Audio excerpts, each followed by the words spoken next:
ఆరుగాలం కష్టపడి సాగు చేసిన పంటలు కళ్ల ముందే ఎండిపోతుండటంతో అన్నదాతలు ఆందోళన చెందుతున్నారు. సాగునీరు లేక దిక్కుతోచని స్థితిలో కొట్టుమిట్టాడుతున్నారు.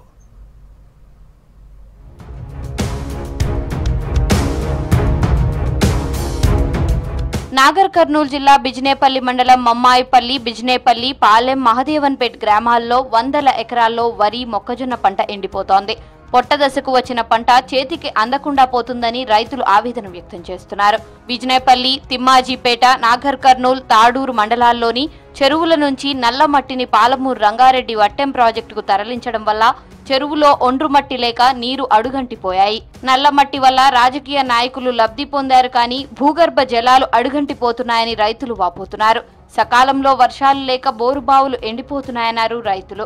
20-30 సంవత్సరాల నుంచి ఈ దుస్థితి ఎన్నడూ రాలేదన్నారు. పంట చేతికొచ్చే టైంలో ఇప్పుడు పొట్టదశ ఇంత ఉంది, కానీ మోటార్ పూర్తిగా నీళ్లు కొట్టలేకపోతుంది. కాబట్టి ఆ పంట నష్టం అయ్యే అవకాశాలు చాలా ఉన్నాయి. ఇప్పటికి కూడా